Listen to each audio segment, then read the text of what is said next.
It is Friday, July 31st, 2020. It is 8 p.m. Pacific Standard Time, and so you know what time it is. It's time for a little bit of coin metal. And it was yet another non-virtual get your ass kicked by Jiu-Jitsu Friday. Did not actually spar today. I don't know. I wasn't feeling quite up to it. My last sparring session, I was a little bit aggressive, and I don't know. I think it's because it's been so long. You know, it's like my timing and my pressure is a little bit off. I'm gripping people a little bit too hard, that kind of thing. But I'm sure it'll all come back to flow eventually. You know, it's one of those things that I was really working on right when this fucking shutdown thing disrupted my jiu-jitsu journey. But you know, it's one of those things. I was really angry because it seemed like, you know, not only did everybody decide that they want to adhere to the COVID thing, but that they just want to like disregard everything that they've known about themselves or discovered about themselves through jiu-jitsu. And so it's like a lot of the people that I was working out with in jiu-jitsu, I was like, hey, would you guys like to roll? And the gym that I was training at, they literally deleted my requests. I posted 2 requests on the group. Hey, you know, if you guys would like to get together, just hit me up in DMs. I got a mat. I'll travel. And they deleted it. And I mean, so it's like, you know, the fact that they eventually deleted me is not terribly surprising on that front. But it was very disappointing because, you know, these are people I trusted to not put me in major danger in jiu-jitsu, you know, not break anything on me for years. And yeah, anyway, I'm not going to go there. It's like a breakup, you know. It's like you don't want to talk about it, but you know, it comes up every once in a while. Anyway, so as far as what we were doing today, it was higher level leg entanglement stuff, and so I don't know that I retained a lot of it. I was lucky to get 1 or 2 reps correct, and one of the issues that I was having was the distancing on getting into my opponent, because it was from, you know, the opponent is standing and you are seated facing them almost in a butterfly, except with your left foot forward and your right foot kind of tucked back towards you, and then your elbow on the inside of your knee and grabbing the outside of your opponent's knee and like shuffling in, getting that leg up, getting your left leg up onto their hip, and then I want to say it was a sweep from that.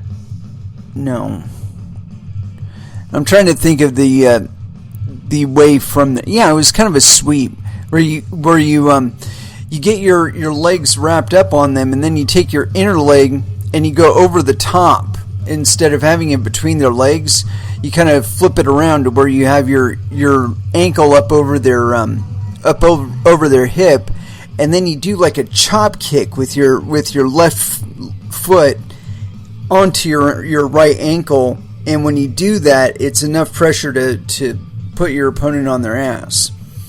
And so, you know, I was having more than enough difficulty just on the entrance for that, because the angle of it is weird, where you grab with the left hand, but then you start rolling to the right shoulder to get that right foot up and basically up into your armpit. And so, like I said, I had a little bit of difficulty with that. It's something that I'm going to have to drill for like a year or so before, you know, I get any kind of competency on it at all. But I don't know. I'm starting to feel a little better about getting my legs up wrapped around there with a leg entanglement. Like I can't remember the name for it. It's not an ashigarami. Shit. Anyway, point being is I'm starting to get more comfortable with the leg oriented stuff. It's, again, I've said that a million times on this show, is that's one of the bigger differences between what I was doing and what I am doing now, is the difference in focus on legs. Like in gi jiu-jitsu, it's mostly like sweeping and stuff like that, but you're not going for ankle locks. You're not going for heel hooks. At least not most of the time. I've been gotten with a heel hook in a gi, and I have had an ankle lock with a gi too, and a knee lock. Jeez, I've been tied up all kinds of different ways there, but it's not something that's been as big a part of my wheelhouse, and so I think it's doing me some good to change focus like that, and it's kind of following along with what I had described to my jiu-jitsu partner a while ago, concerning my feelings on gi versus no gi jiu-jitsu. And I didn't really realize who he was when I was discussing this. I was having the discussion with somebody, and then he came up, and somebody knew who he was, and he didn't even bother to tell me who he was. But he asked me, he's like, well, what do you think? And I'm like, well, it's like this, that if you go straight into no-gi jiu-jitsu, that there is some aspects of jiu-jitsu that you're not getting, that it's like in your schooling, you're K through 12 or whatever, you don't necessarily come to jiu-jitsu to begin with. Like down in your K, you're probably still in like wrestling or some shit like that, or football, right? And then you progress into jiu-jitsu, and then when you get up to graduating high school, then you go into no-gi. And that was just my feeling on the logical progression of it, is because there are aspects of gi jiu-jitsu that are continuous between both. But there are significant differences, and when you get to a certain level of competence with regard to your development in your gi game, when you hit that competence level, then when you're switching over into no-gi, you have that context for movement, you have that context for pressure, you have that context for trying to isolate things. Okay, and so I think that you could easily just go straight into no-gi and develop your leg game from day one. There's nothing wrong with that. I feel like you get a better appreciation for what you're doing. And again, this is just my perspective. I think you get more context for what you're doing, what your targets are, what your progressions are, what your movement progressions are, where you're going from one position, where you're seated in a butterfly position, getting from there to a full mount position, and be tying up your opponent's arm or trying to navigate around to the back. That you develop a lot of those things. I think they're best developed in a gi situation. Because, I feel pretty competent, even though I would say probably 90% of all my sparring has been done with a gi. But I don't feel like naked or anything in a no-gi situation. It's just, again, there's not the same grips that I'm accustomed to, with the gi situation. Anyway, it's good. It's fun. I feel like I'm learning and growing, and that's the most important aspect of it at all, right? But let's go ahead and throw down with some music, and we're going to go with Body Count. But which song? I think it's been a while since I played this one, if I can find it. No, not that one. Not that one. Here we go. Institutionalized. 2014, First Dance, here on Coin Metal.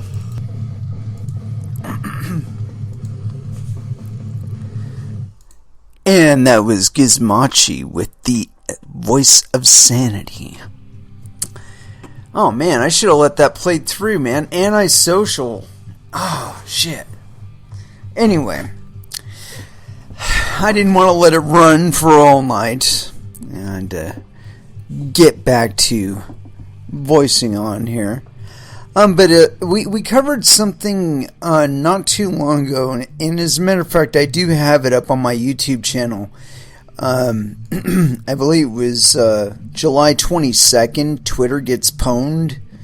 And I'm not sure whether that was the date. Let me check here really quick, because we can do that. Studio. Yeah, just go and check it out. Anyway, supposedly, they've caught somebody. And let's see, which one was it? This is actually 7:15. Twitter gets pwned. And yeah. Anyway, that's up on my YouTube channel. So if you want to check that out, go right ahead. No music, unfortunately, because, you know, it's not the future yet. Where everybody gets compensated appropriately for whatever ad revenue is associated with what you're doing.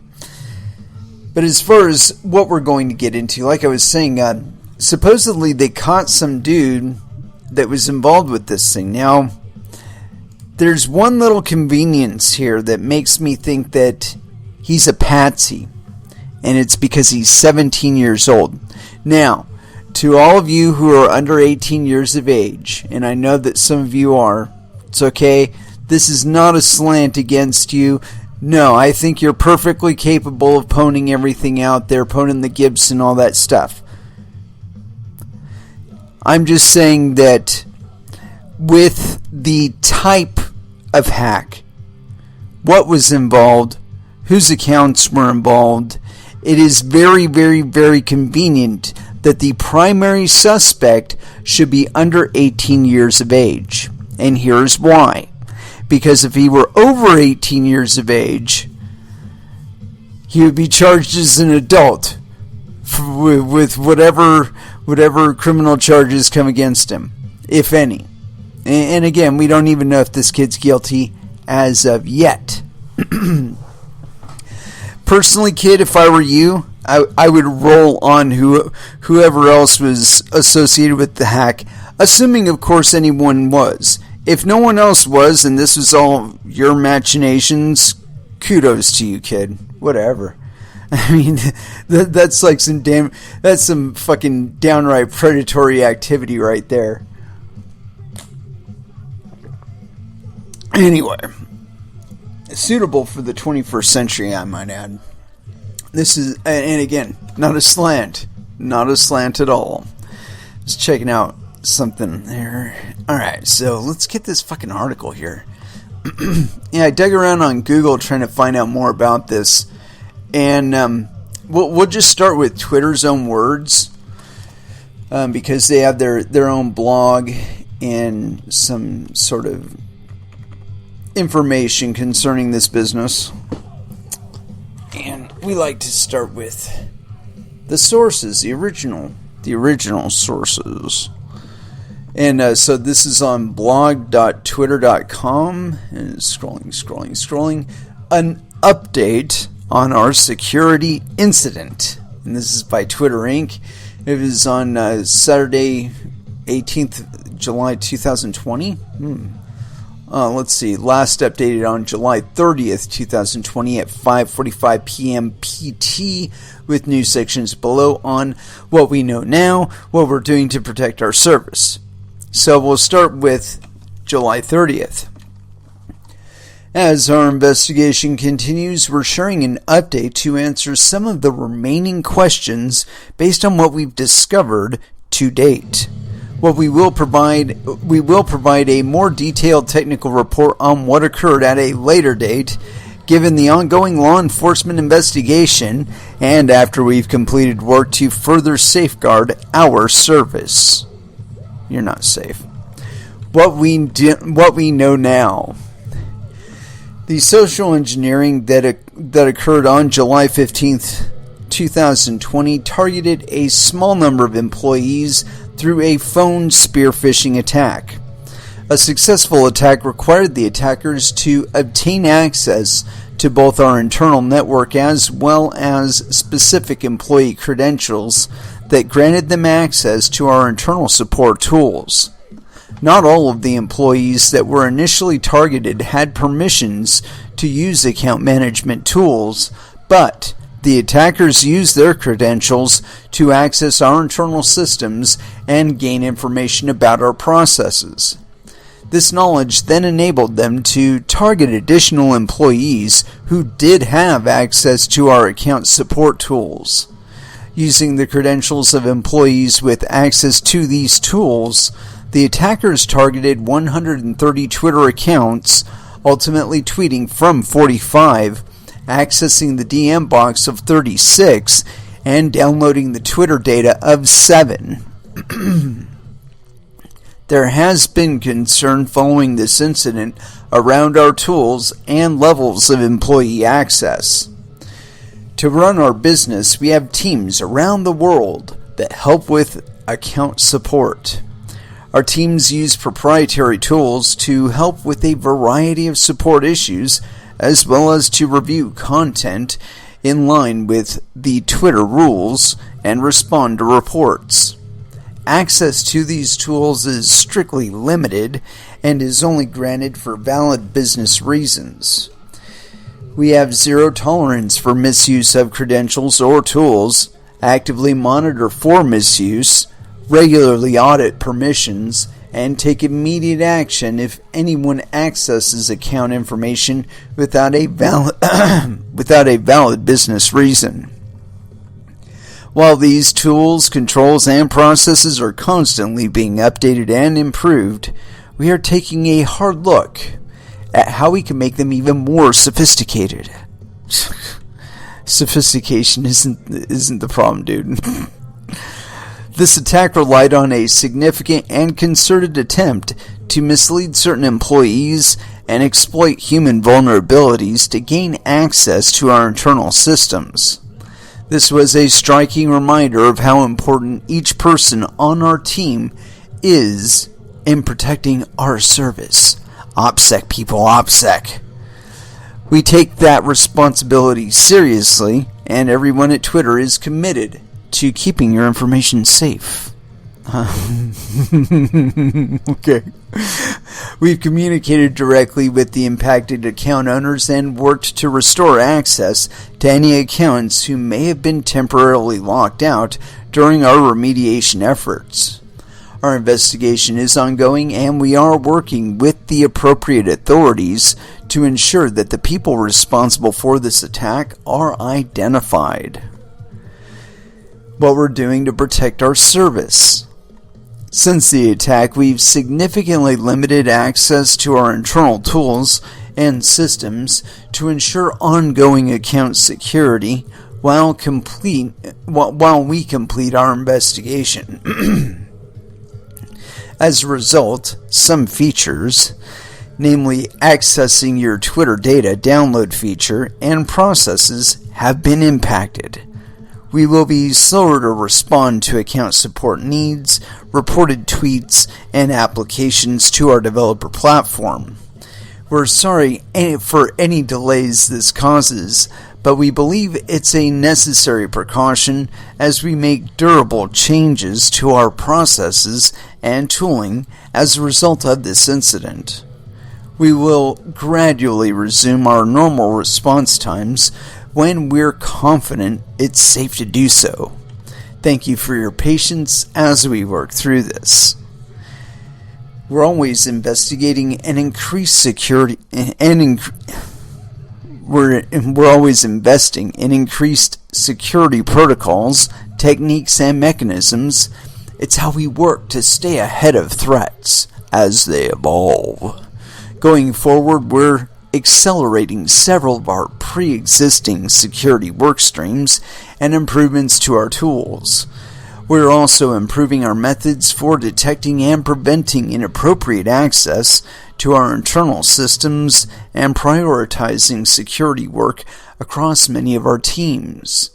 We will continue to organize ongoing company-wide phishing exercises throughout the year.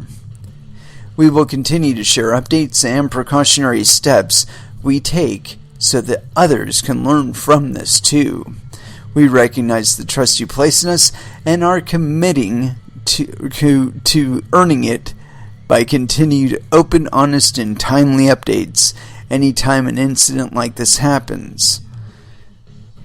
Yeah. So,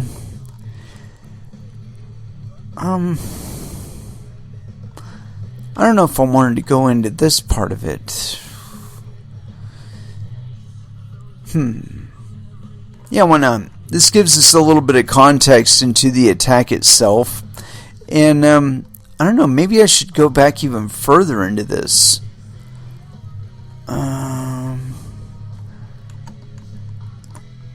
No, that's the entirety of that one. No, okay, so that's like coronavirus business. Yeah, let's read this one. This is a little bit of context into the pwning of Twitter.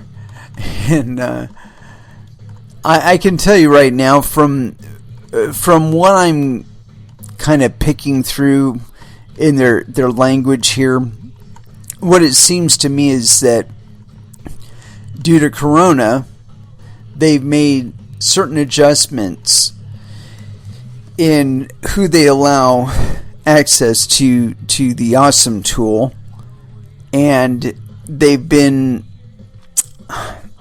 farming it out to people working from home.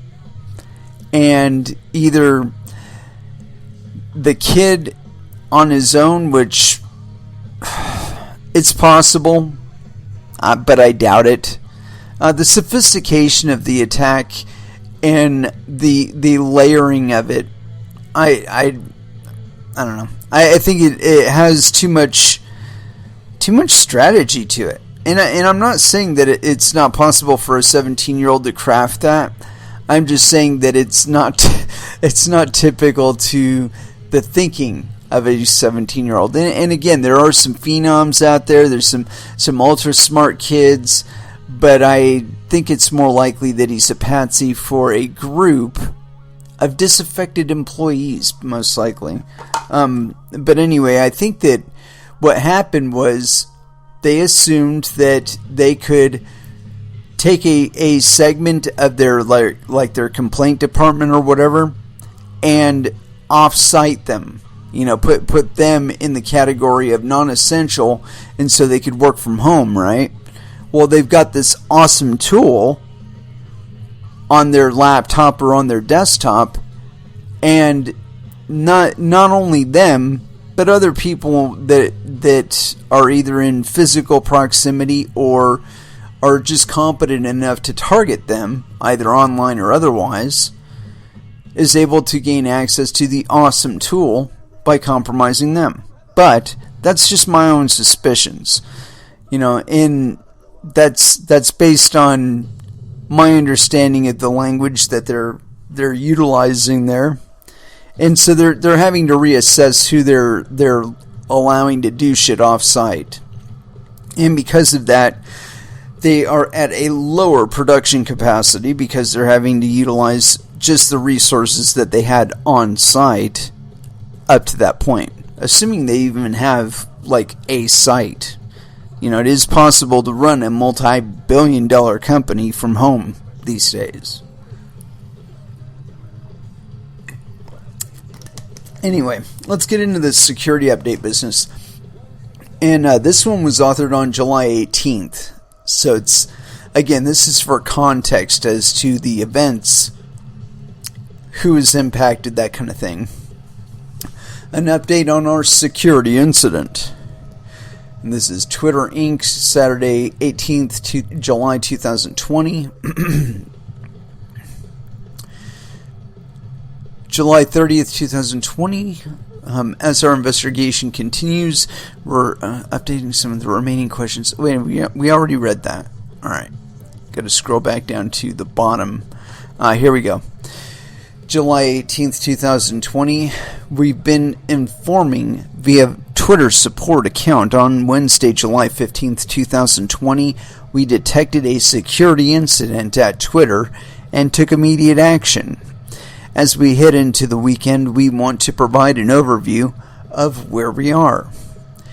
In this post, we summarize the situation as of July 17th at 8:35 p.m. Pacific Time.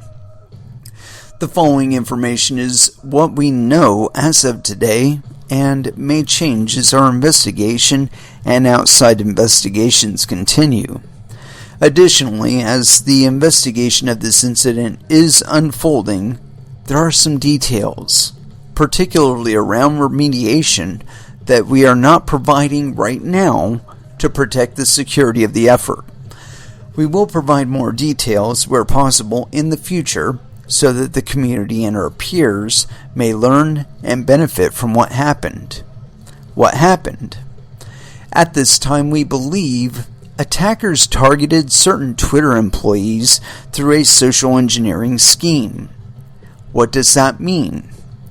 In this context, social engineering is the intentional manipulation of people into performing certain actions and divulging confidential information.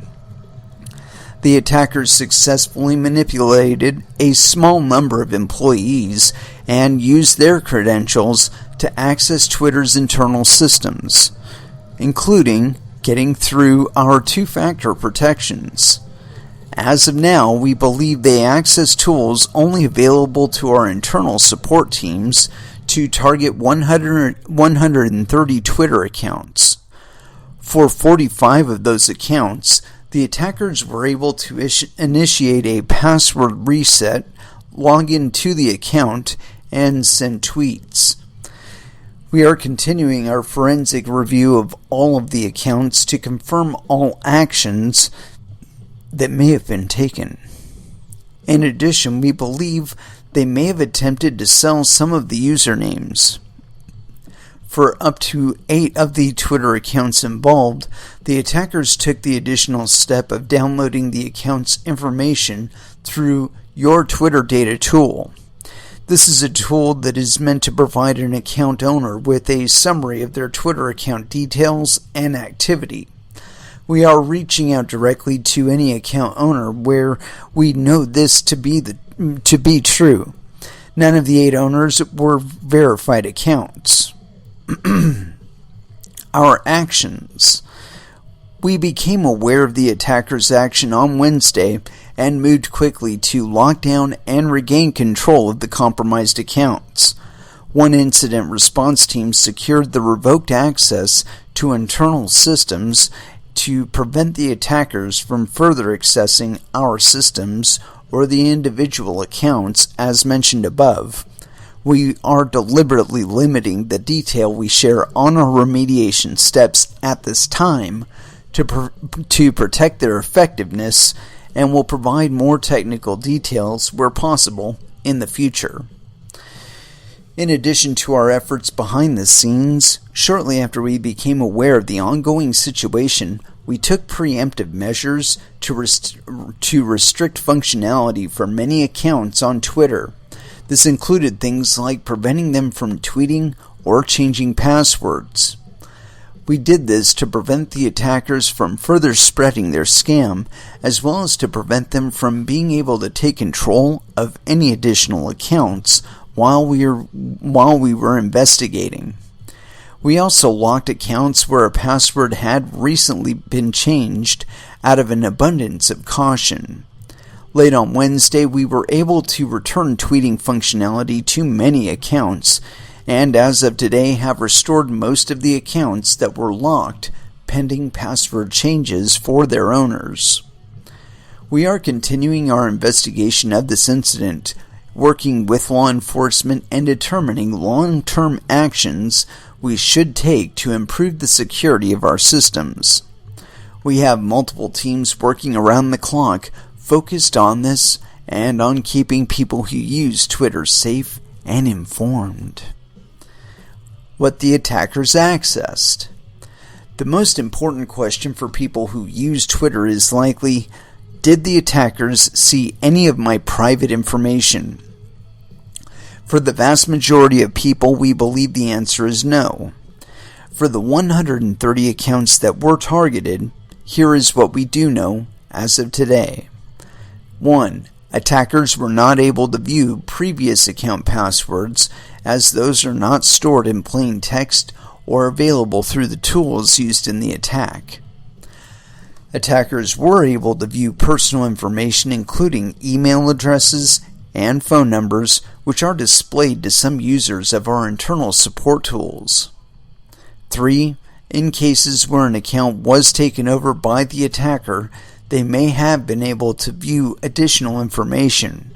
Our forensic investigation of these activities is still ongoing. We believe that for up to 36 out of the 130 targeted accounts, the attackers accessed the DM inbox, including one elected official in the Netherlands.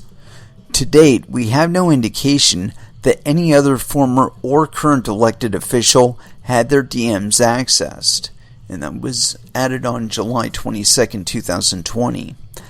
We are actively working on communicating directly with account holders that were impacted. Our next steps. As we head into the weekend and next week, we are focused on these core objectives. Number 1, restoring access for all account owners who may still be locked out as a result of our remediation efforts. Number 2, continuing our investigation of the incident and our cooperation with law enforcement. 3, further securing our systems to prevent future attacks. 4, rolling out additional company-wide training to guard against social engineering tactics to supplement the training employees received during onboarding and ongoing phishing exercises throughout the year. Through all of this, we also begin the long work of rebuilding trust with the people who use and depend on Twitter. We are acutely aware of our responsibilities to the people who use our service and to society more generally. We are embarrassed, we are disappointed, and more than anything, we are sorry. We know that we must work to regain your trust, and we will support all efforts to bring the perpetrators to justice. We hope that our openness and transparency throughout this process and the steps and work we will take to safeguard against other attacks in the future will be the start of making this right. Yeah. It leads me to believe that they do know that there are multiple entities involved in the attack. And they say as much multiple times. Attackers. Okay, so they acknowledge multiple times on here that it was not a lone wolf operating solely on his own. And again, the sophistication of the attack, the types of targets involved, and what was used. What the attack actually facilitated with regard to robbery and whatnot. Again, it's too sophisticated to be just one person, and certainly not somebody with such a limited life experience as a 17-year-old. Now, of course, a kid getting into crypto 3 years ago, just through Twitter alone, would have gotten a significant education. If they were 14 years old and spent 3 years in fucking crypto Twitter, could you imagine that shit?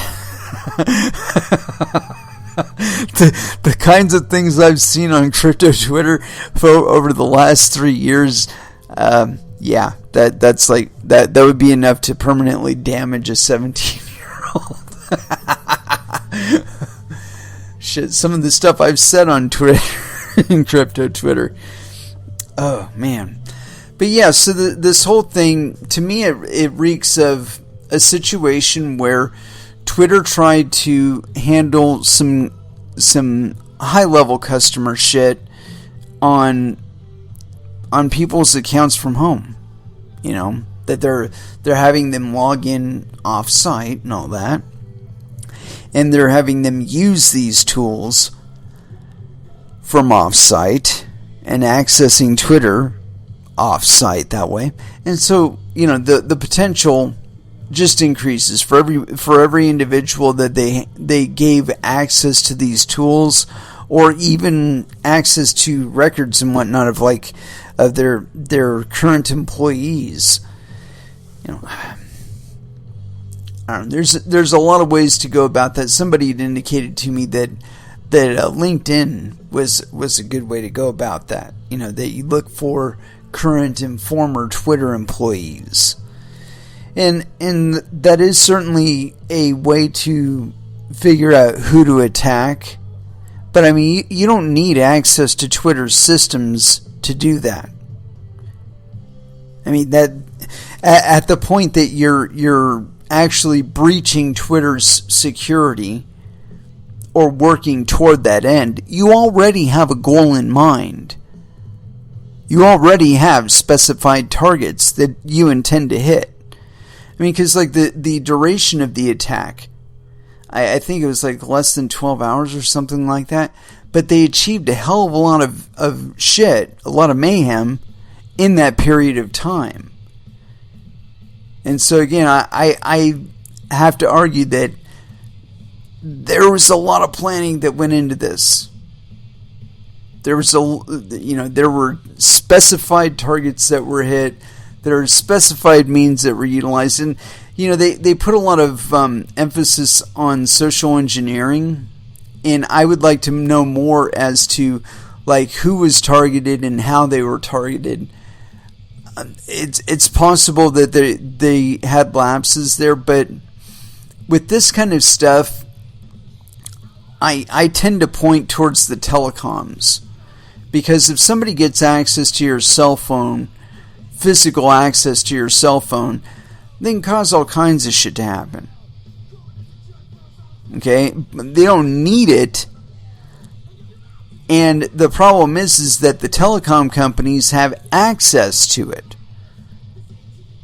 They have the access to your IMEI number and your fucking your SIM number and all that other shit. They have all of that information. And it makes them a honeypot to hit.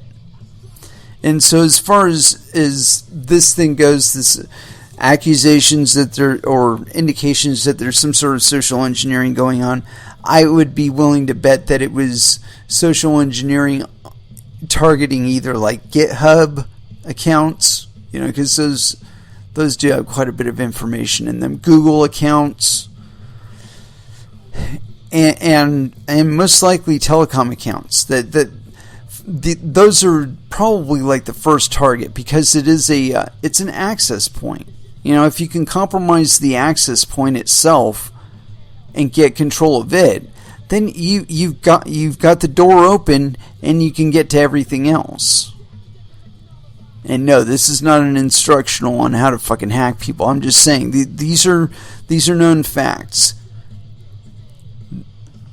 Anyway, let's go ahead and throw back down into some music. That was kind of long, but we do have more on this, because apparently there was somebody that was caught, and from the indications that we're getting from Twitter, and this is something to remember during the time that we're reading other articles about it, is that according to the perspective that Twitter is delivering to us through the messages that they've posted here in their blog, there was more than one attacker involved. Can keep that in mind.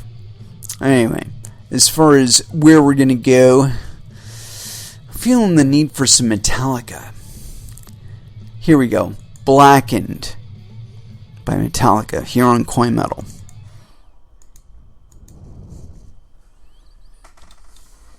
And that was Body Count with Manslaughter. And so, where we're going to go from here, we covered Twitter's side of the story. Alright? And that was from their support blog or whatever kind of blog, whatever. But let's cover it from another perspective. And let's see, scroll. Where the hell did I put it? Got it right here. It's on Cointelegraph, and this is by Benjamin Pyrrhus. So yes, penis. And let me refresh this. It says it's 8 hours ago, but it could be longer. 9 hours ago. This is authored approximately 9 hours ago. A 17-year-old was just arrested in connection with Twitter's recent hack. Authorities have taken a teen into custody, claiming him as the brains responsible for the recent Twitter breach. Authorities have taken a 17-year-old into custody, alleging the not-yet adult cooked up the massive Twitter breach. Quote, early this morning, the FBI, IRS, U.S. Secret Service, and Florida law enforcement placed a 17-year-old in Tampa, Florida, under arrest, accusing him of being the, quote, mastermind behind the biggest security and privacy breach in Twitter's history. On July 31st, article from The Verge said. And so we're probably going to follow that up too. The massive exploit saw many top Twitter accounts breached on July 15th, including the likes of Elon Musk, Joe Biden, and Bill Gates. Quote, our offices found 30 felony charges against Clark, including organized fraud, communications fraud, identity theft, and hacking. Andrew Warren, a Willsboro state attorney, said in a July 31st press conference on the ordeal. Hey, Andrew, hacking is not a crime. Continuing on. A teen named Clark.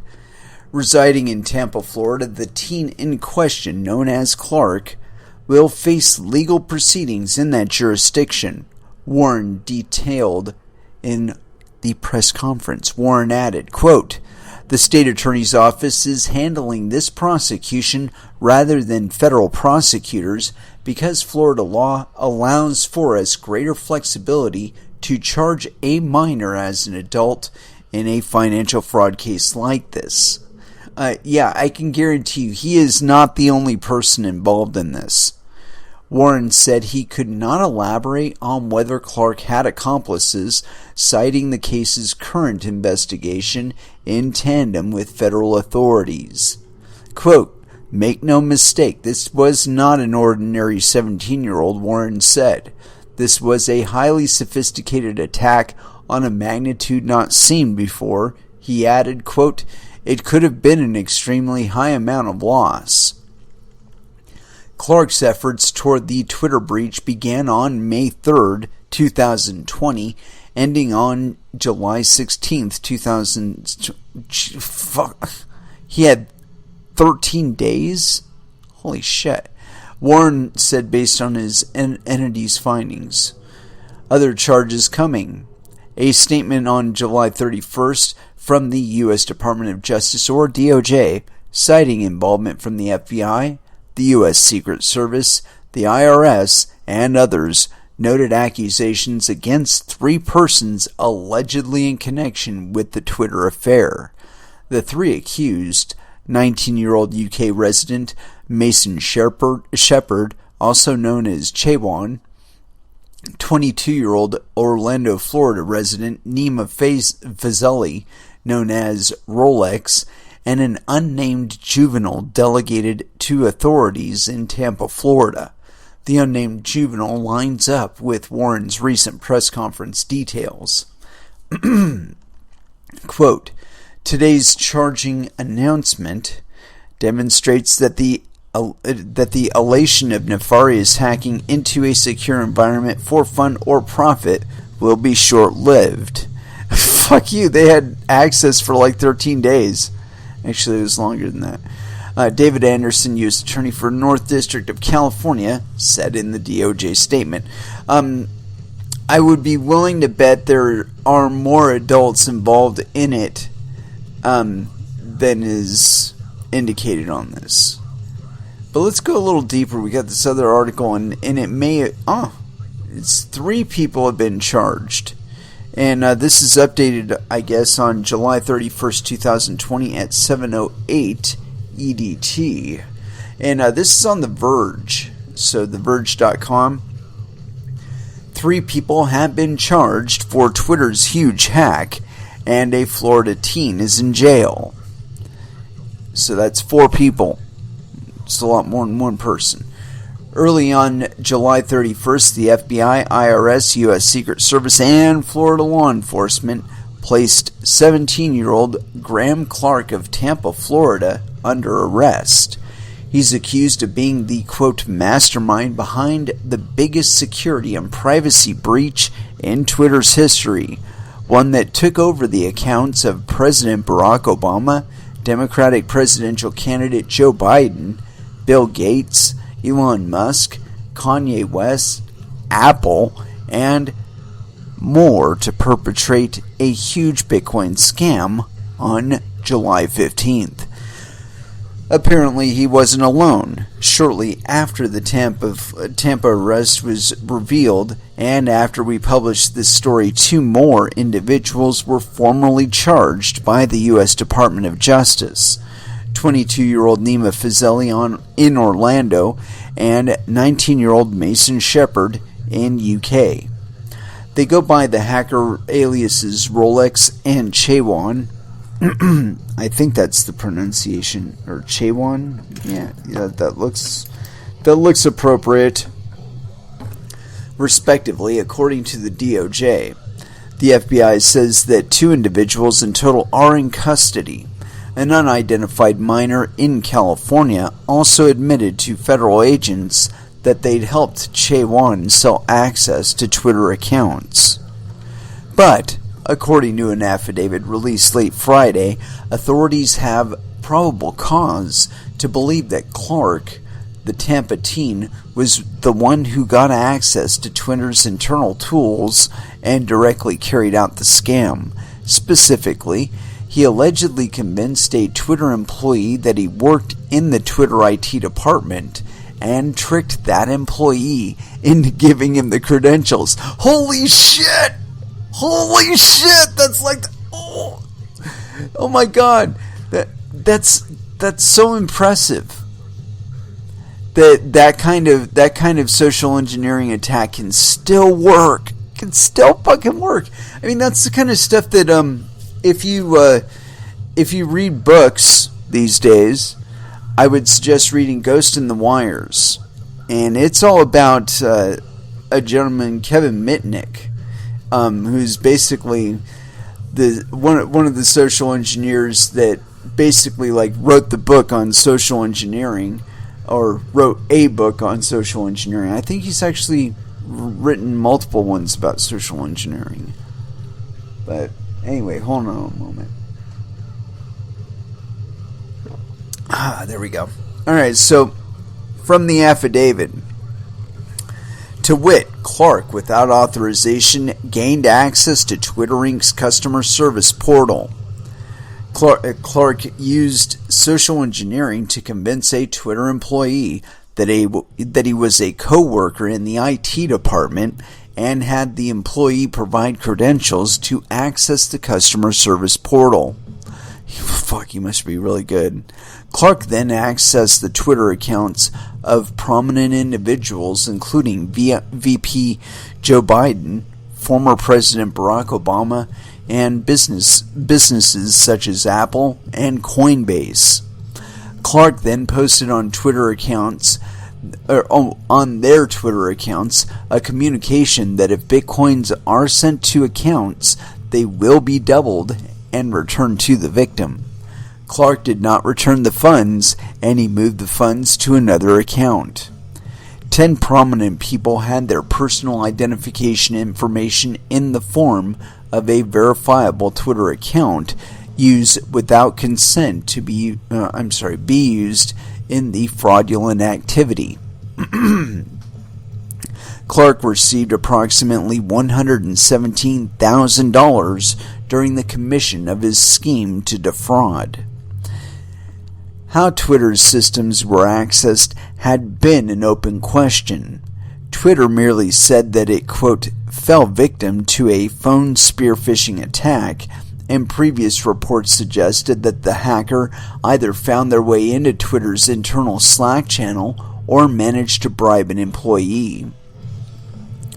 According to federal agents, Shepard was found out partly because he used a personal driver's license to verify himself with the Binance and Coinbase cryptocurrency exchanges, and his accounts were found to have sent and received some of the scammed Bitcoin.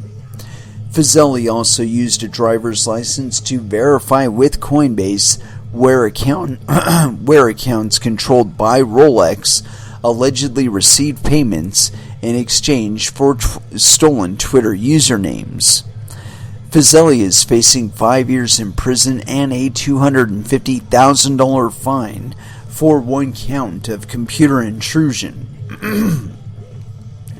Shepard is being charged with computer intrusion, wire fraud conspiracy, and money laundering conspiracy, the most serious of which comes with a 20-year sentence and a $250,000 fine in the U.S. Shepard and Fazeli appeared just to be middlemen for the scam. A hacker with the handle Kirk number 5270 is believed to be the one who got access to Twitter's internal systems as of July 22nd. It's not clear if Clark is Kirk 5270, although it sounds like that's the case based on the new affidavit. However, the FBI says its investigation is ongoing and it's still looking for more suspects. Originally, Kirk claimed to be a Twitter employee, according to a Discord chat log. Let's see, I work for Twitter. I can claim any app for you. Let me know. Don't tell anyone. LOL. Prove it. Give me your Twitter app. I'll pull it up. And that was a back and forth between Kirk and Rolex. Either way, Clark is currently in jail and being charged with over 30 felony counts, including organized fraud, communications fraud, identity theft, and hacking. Hillsborough State Attorney Andrew Warren said in a news conference describing the arrest, local NBC affiliate WFLA alerted us to that news. Initially, it wasn't clear whether the 17-year-old was the only suspect in the case. Quote, "I can't comment on whether he worked alone," said Warren, the federal prosecutor. "He was arrested at his apartment where he lives by himself," authorities stated. He is being charged as an adult. Quote, "This was not an ordinary 17-year-old. The state attorney and the press conference made clear that law enforcement is considering how bad consequences of the hack could have been beyond the $100,000 plus in Bitcoin that the team is alleged to have scammed out of unsuspecting Twitter users. Quote, "This could have had a massive amount of money stolen from people. It could have destabilized financial markets within America and across the globe because he had access to powerful politicians' Twitter accounts. He could have undermined politics as well as international diplomacy," said Warren. Quote, "This is not a game.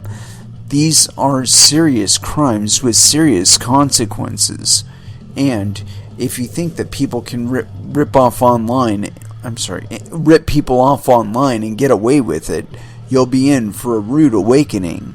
A rude awakening that comes in the form of a 6 a.m. knock on your door from federal agents," he added later. The teen Clark was, quote, "taken into custody without any incident. His first appearance may be as soon as tomorrow morning," Warren said. He's been prosecuted in Florida so he can be charged as an adult, suggesting that there may not currently be any federal charges against him. Twitter provided the following tweet as its statement, quote, "We appreciate the swift actions of law enforcement in this investigation and will continue to cooperate as the case progresses. For our part, we are focused on being transparent and providing updates regularly." In addition to scamming users out of Bitcoin, the attackers accessed the private direct messages of 36 Twitter users, including one elected official, and may have downloaded even larger caches of data for 7 other users. Twitter claims that no verified users had their private messages or data caches compromised, though suggesting that Biden, Obama, and others' DMs.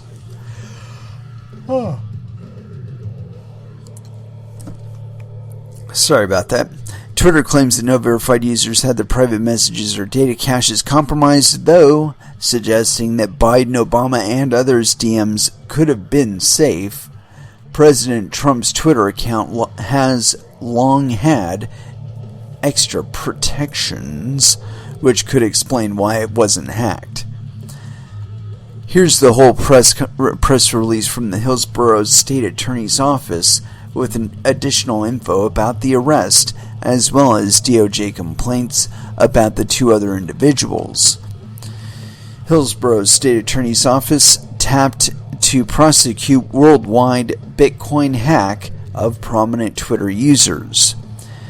Tampa, Florida, July 31st, 2020. Hillsborough State Attorney Andrew Warren has filed 30 felony charges against a Tampa resident for scamming people across America, perpetrating the Bitcoin hack of prominent Twitter accounts, including Bill Gates, Barack Obama, and Elon Musk, on July 15, 2020. The Federal Bureau of Investigation and the U.S. Department of Justice conducted a complex nationwide investigation locating and apprehending the suspect in Hillsborough County. Quote, "These crimes were perpetrated using the names of famous people and celebrities, but they're not the primary victims here. This Bitcoin was designed to steal money from regular Americans from all over the country, including here in Florida.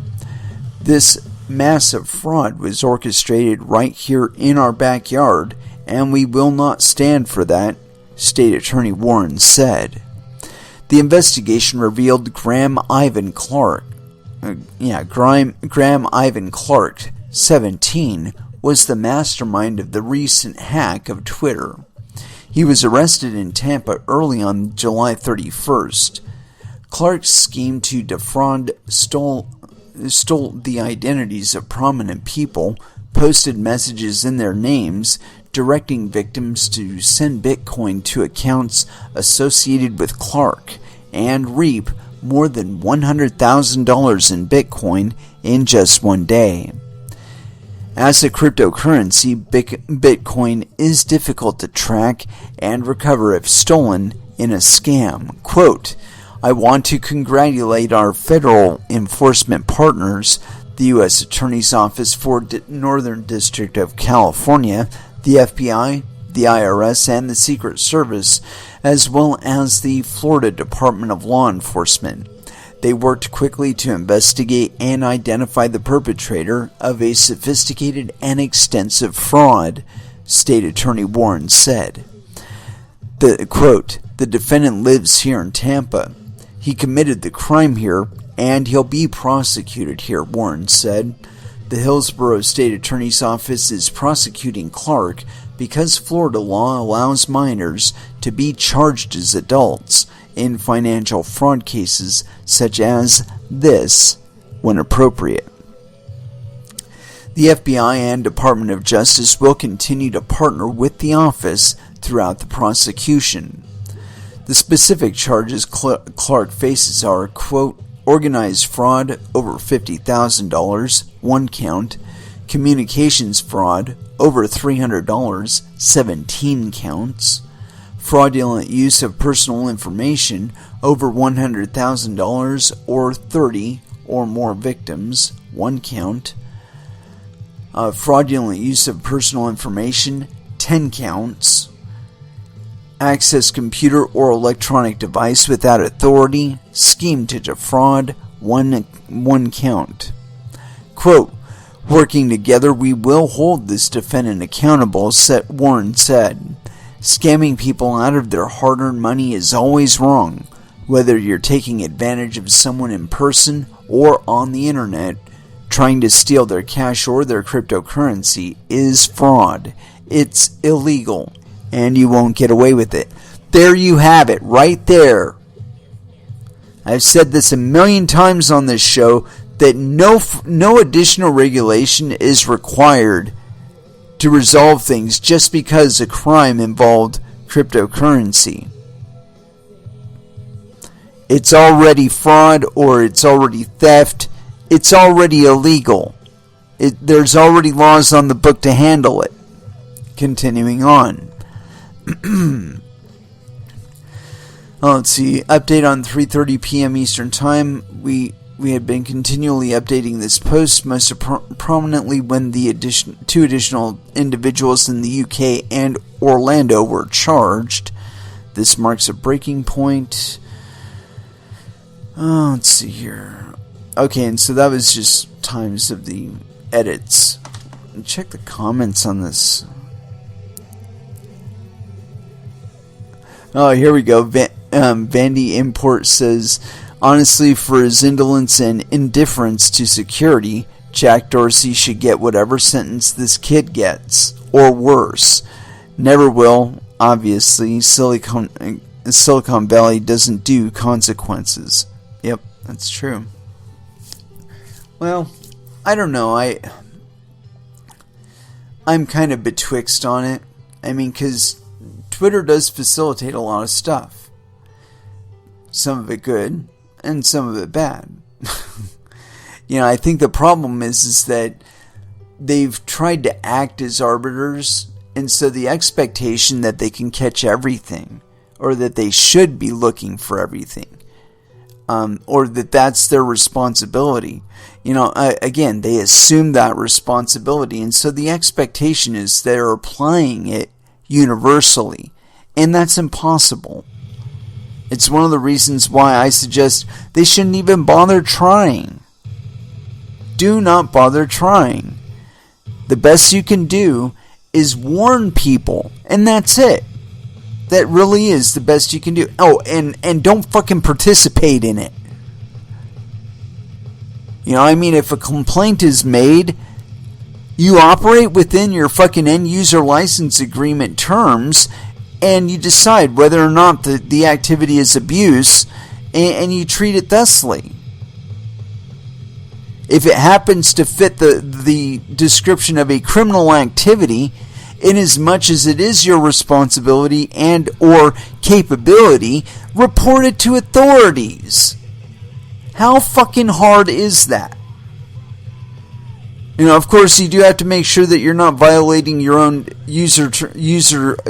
end user license agreement in the way that you report it, or the means that you go about determining whether or not to report them. But the companies like Twitter and Facebook have a great deal of latitude with how they can apply their rules. I know I've been a victim of wholly arbitrary decisions made by Twitter. But they have their reasons for operating how they do, and I accept that because they're a private company. Even if they are on the fucking public stock market, they're still kind of a private company. They have their own policies to determine. And, as I've said before, if they want to take up the responsibility of filtering people's messages, make sure you're not saying something bad or whatever, that means that they have to apply it universally. And they don't. They can't, really, but they don't. It's obvious that they have distinct biases in what kind of messages they want conveyed on their platform. And this, again, is a place where they put themselves in a position of liability. Because then we can start assuming things like, because you're crafting the messages that are coming across Twitter, and I happen to see kitty porn coming across my fucking feed, and it's not anything that I normally search for, it's now your fucking responsibility that I'm seeing fucking kitty porn on my motherfucking Twitter feed. This is a liability that they do not need to assume. But they do because of the awesome power that it enables them to have. Well, with that power comes fucking responsibility. And it might not be this case, but there is going to come a time when Twitter is held account for the level of power they exert on their platform. You know, if you can fucking hear me now and quote me later. Take that one to the bank. Anyway, let's go ahead and throw back down into some music, because that was kind of long.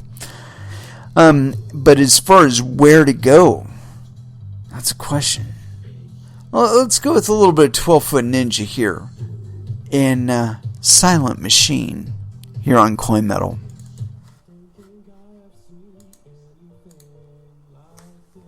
And that was Megadeth with Peace Sells.